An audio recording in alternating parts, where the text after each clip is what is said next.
Pope ফ্রান্সিসকে শেষ বিদায়ের 2 ঘণ্টাব্যাপী অনুষ্ঠানে যোগ দিয়েছেন বিশ্বের 130 দেশের নেতারা। সেন্ট পিটার্স স্কোয়ারে এই অনুষ্ঠানে জড়ো হয়েছেন প্রধান উপদেষ্টা অধ্যাপক মোহাম্মদ ইউনূসও। পোপকে শেষ শ্রদ্ধা জানাতে কফিনের সামনে নীরবে দাঁড়িয়েও ছিলেন অনেকটা সময়। এ সময় শুভেচ্ছা বিনিময় করেন বিশ্ব নেতাদের সাথে। আরও জানাচ্ছেন ফরহাদ ইবনে মালেক।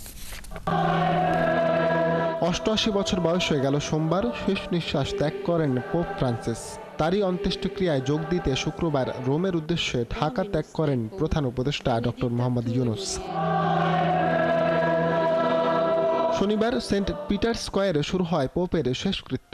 সেখানে বিশ্ব নেতাদের সাথে যোগ দেন প্রধান উপদেষ্টা। 2 ঘণ্টার এই শেষকৃত্যে প্রধান উপদেষ্টার সাথে আরও ছিলেন জাতিসংঘের মহাসচিব অ্যান্তনিও গুতেরেস, সাবেক মার্কিন president Joe Biden, EU president Ursula von der Leyen সহ 130 বিশ্ব নেতা। এ সময় বিশ্ব নেতাদের সাথে শুভেচ্ছা বিনিময় করেন প্রধান উপদেষ্টা অধ্যাপক মোহাম্মদ ইউনূস। ফরহাদ ইবনে মালেক, 71, ঢাকা।